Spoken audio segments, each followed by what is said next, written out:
Robert Gannicott was a modern pioneer, equally at home in a tent on an icy outcrop or a finely appointed boardroom. Bob was a very versatile guy, hands-on in the trenches with the people working in the field, but also very creative from an entrepreneurial standpoint. He wasn't worried about hardship or living in harsh conditions or getting his hands dirty. He was very, very resourceful. If I had to describe the man, I would say he's a benevolent, tenacious visionary. He was always looking for the solutions, and that was one of the reasons why he was so successful, because he never really gave up about thinking about these sorts of things and what to do next. Very much he was a visionary, he was entrepreneurial, he was imaginative, he would very, very focus once he got an idea in his head.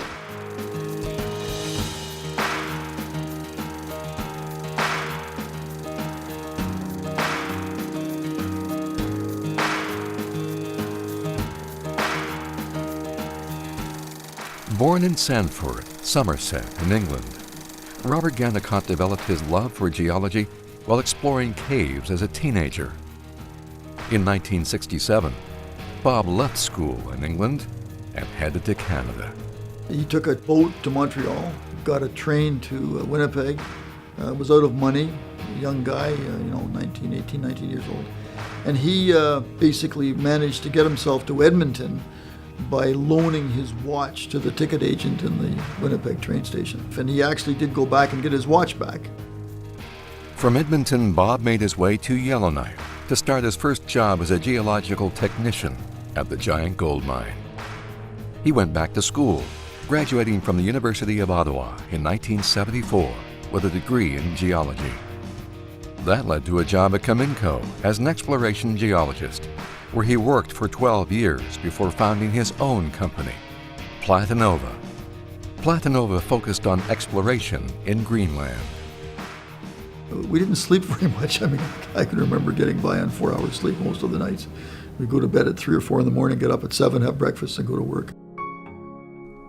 In 1994, Platinova discovered a major lead-zinc deposit showing near Citronen Fjord, on the northern tip of Greenland at 83 degrees north, about the same latitude as the most northerly point of land in Arctic Canada.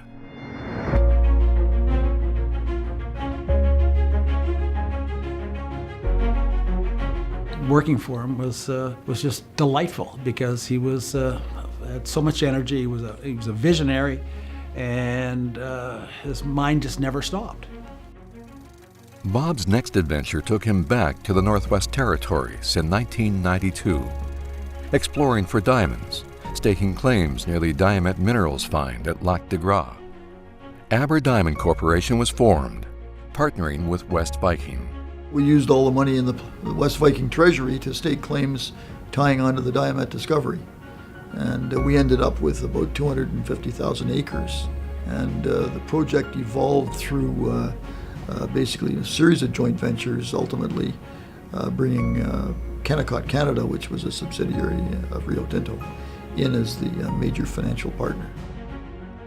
On breaking the core from the A154 pipe, they discovered a 2.5 carat diamond. When the bulk sample was taken on the A154 pipe, there was about a 22,000 plus carat parcel of diamonds that had to be properly sorted and evaluated. And Bob pored over these diamonds ad nauseum, I know that. I think he had names for them all. Bob's passion to know more about the industry and pricing led Aber to purchase luxury diamond retailer Harry Winston. After several years, Swatch purchased Harry Winston, providing the funds to purchase the Ekati diamond mine, and the company was renamed Dominion Diamonds.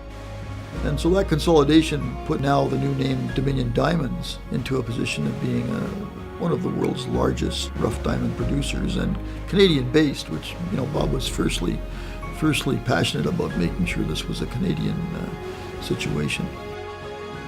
Bob Gannicott passed away in 2016 following a 2-year battle with leukemia. His strong presence is still felt in the North, both in his company and in the community. A number of years ago, Bob established a foundation And in his will, last will and testament, he left a considerable sum of money to the foundation, which is to be used for youth in the Northwest Territories. So he loved the territories. I think what people should know is that his inspiration, his vision and his imagination, his foresight, all those things really is what we're trying to maintain as part of Dominion's DNA today. I think that if he were with us today, he would be very, very happy that this is the leadership that's taking us, the Dominion Group, forward.